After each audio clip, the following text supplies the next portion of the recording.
నమస్తే. ఏపీలో సార్వత్రిక ఎన్నికల పోలింగ్ ముగిసింది. జూన్ 4న ఓట్ల లెక్కింపు ఉంది. అప్పటి వరకు ఎవరికి తోచిన లెక్క వారు చెప్పుకుంటున్నారు.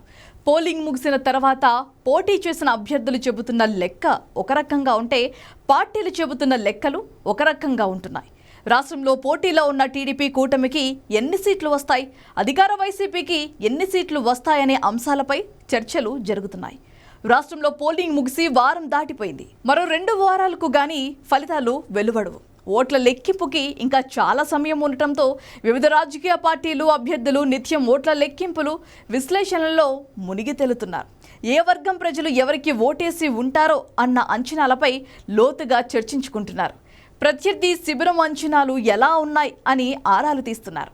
ఇక ఈ నెల 13న రాష్ట్రంలో జరిగిన పోలింగ్ సరళి ఎవరికి అనుకూలంగా ఉందో తెలుసుకోవడానికి ప్రధాన పార్టీలు ఇప్పటికే తమ సాంకేతికత బృందాలతో విశ్లేషణలు తయారు చేయించుకుంటున్నాయి.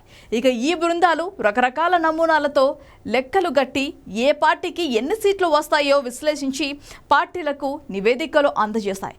క్షేత్రస్థాయి సమాచారంతో నివేదికలను సరిపోల్చుకునే పనిని ఈ బృందాలు అప్పగించాయి. విదేశీ పర్యటనకు వెళ్లే ముందు తమ పార్టీ కోసం పనిచేసిన సాంకేతికత బృందాలతో టీడీపీ అధినేత చంద్రబాబు సమావేశమయ్యారు. అసెంబ్లీ ఎన్నికల్లో టీడీపీ కూటమికి 115 సీట్లకు తక్కువ కాకుండా వస్తాయని, మరో అంచనాలో కూటమి స్కోర్ 136 దాటిపోతుందని ఈ బృందాలు తమ ప్రజెంటేషన్లో పేర్కొన్నట్లు తెలిపారు. అధికార వైసీపీ ఏర్పాటు చేసుకున్న ఐపాక్ వంటి బృందాలు కూడా ఆ పార్టీ నాయకత్వానికి తమ నివేదికలను ఇచ్చాయి.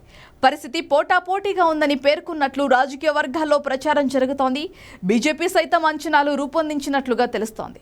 రాష్ట్రంలో కూటమి అధికారంలోకి వస్తుందని, అయితే ప్రభుత్వ ఏర్పాటుకు అవసరమైన పూర్తి మెజారిటీ టీడీపీకి సొంతంగా రాదని, జనసేన, బీజేపీ సహకారంతోనే సర్కార్ ఏర్పాటు అవుతుందని ఆ పార్టీ విశ్లేషిస్తున్నట్లుగా పార్టీ సన్నిహిత వర్గాల ద్వారా తెలుస్తోంది.